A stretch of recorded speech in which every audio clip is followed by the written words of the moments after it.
Hello my dear lovely students, हम करें exercise 1 से rational numbers question number 9 continue करेंगे। ओके, स्टार्ट करते हैं। The sum of two rational numbers is -2। क्या कह रहा है? दो रैशनल नंबर्स का सम क्या है? -2 है। If one of the numbers is -14/5। दो रैशनल नंबर्स का सम करने पे हमें क्या मिलेगा? -2। और वो दो रैशनल नंबर्स में से एक नंबर क्या है? -14/5 है। अब हमें अदर रैशनल नंबर फाइंड करना है। तो जो हमें फाइंड करना है हम उसे लेट कर लेंगे। Let the other number be x. ठीक है, जो हमें नंबर फाइंड करना है हमने उसे एक्स लेट कर लिया। अब क्या कहा है? दो रैशनल नंबर्स का सम। तो एक रैशनल नंबर क्या है? -14/5 है। नेक्स्ट को हमने एक्स लेट किया। तो इन दोनों रैशनल नंबर्स का हमने सम किया। सम क्या है दोनों रैशनल नंबर्स का? Is equals to -2। ठीक है, अब देखो एक्स वाली टर्म अपनी साइड पे है, -2 अपनी साइड पे है। -14/5 जब साइड चेंज करेगा तो माइनस से प्लस हो जाएगा। ओके, अब x इज इक्वल्स टू, अब क्या करेंगे हम? एलसीएम लेंगे। यहाँ पे डेनोमिनेटर में कुछ नहीं है, दैट इज 1 है। 1 एंड 5 का एलसीएम लोगे तो 5 हो जाएगा। अब 1 इंटू 5 करोगे तभी 5 आएगा। देन हम न्यूमरेटर को भी सेम नंबर से मल्टीप्लाई कर देंगे एंड यहाँ पे +14 ही रहेगा क्योंकि यहाँ पे डेनोमिनेटर में ऑलरेडी 5 है। ठीक है, अब क्या हो जाएगा? x is equals to 2 5 10, minus में आएगा क्योंकि अनलाइक साइंस मल्टीप्लाई हो रहे हैं। एक माइनस है एक प्लस है तो -10 +14/5। अब x is equals to minus plus minus होगा। 14 में से 10 माइनस करोगे तो आपके पास क्या हो जाएगा? 4। साइन ग्रेटर वैल्यू का आएगा, ग्रेटर वैल्यू 14 है, उसके साथ प्लस का साइन है तो ये +4 हो जाएगा। +4/5 is the answer. That means आप यहाँ लिख देंगे hence the other number is 4/5। ठीक है, अगर आपको क्रॉस चेक करना है ना तो देखो यहाँ पे क्या था? -14/5 और दूसरा रैशनल नंबर हमने क्या निकाला? 4/5। जब हम इन दोनों का सम करेंगे तो हमारे पास क्या आना चाहिए? -2। देखो यहाँ पे 5 है, दोनों की डिनोमिनेटर सेम है तो ये हो जाएगा -14 + 4, माइनस प्लस माइनस हो जाएगा, ये हो जाएगा 10।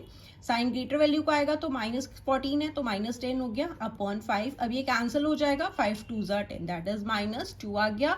तो हमने जो अदर नंबर निकाला है वो बिल्कुल करेक्ट है। आप इस तरीके से क्रॉस चेक कर सकते हैं। आप करते हैं इसका question number 10।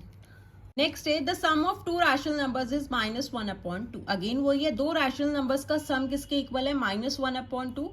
If one of the number is 5/6 find the other. Again हमें एक रैशनल नंबर दे रखा है, दूसरा हमें फाइंड करना है।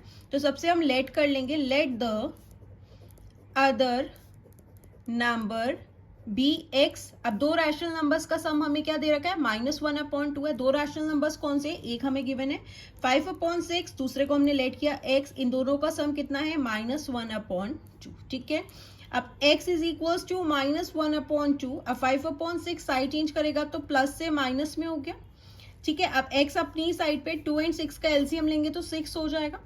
2 इंटू 3 करोगे तभी 6 आएगा। देन न्यूमरेटर दैट इज -1 को 3 के साथ मल्टीप्लाई कर देंगे। यहाँ पे ऑलरेडी 5 ही रहेगा क्योंकि डेनोमिनेटर में 6 है। ठीक है, अब ये क्या हो जाएगा? x is equals to 1 into 3 करोगे -3 हो जाएगा क्योंकि एक माइनस है एक प्लस है तो हमारा आंसर हमेशा माइनस में आएगा। जब सेम साइंस मल्टीप्लाई होंगे तो प्लस में आएगा, जब डिफरेंट साइंस मल्टीप्लाई होंगे तो माइनस में आएगा। ये हो जाएगा -5/6। अब माइनस माइनस प्लस होगा, 5 एंड 3 8, साइन माइनस का ही आएगा अपॉन 6। अब देखो ये कैंसिल हो सकता है, 2 4 8, 2 3 6, तो यहाँ पे क्या हो गया? -4/3। ठीक है, आप यहाँ लिख देंगे hence the other number is, hence the other number is -4/3। Okay, again आपको क्रॉस चेक करना है तो क्या करेंगे? 5/6 अदर नंबर हमने क्या निकाला? प्लस, अब ब्रैकेट में रखेंगे -4/3। ये हो जाएगा 5/6 -4/3 हो जाएगा क्योंकि प्लस माइनस माइनस होता है, या ब्रैकेट से पहले प्लस है तो सेम साइन रहेगा जो रैशनल नंबर के साथ है। अब 6 एंड 3 का एलसीएम लेंगे तो 6 हो जाएगा। यहाँ पे हो गया 5, -3 इंटू 2 करोगे तभी 6 आएगा, 2 4 हो जाएगा 8। अब 8 में से 5 माइनस करोगे तो क्या हो जाएगा? आपके पास 3 माइनस में आएगा क्योंकि ग्रेटर वैल्यू का साइन आता है अपॉन 6। अब ये कैंसिल हो जाएगा, 3 1 3, 3 2 6, दैट इज -1/2। ओके, ये आपको करना नहीं है, ये मैं जस्ट आपको बता रही हूँ कि आप इस तरीके से क्रॉस चेक कर सकते हैं कि आपने जो अदर नंबर निकाला है वो आपका करेक्ट है या नहीं। Okay students, so this was question number 10। Now let's move to question number 11।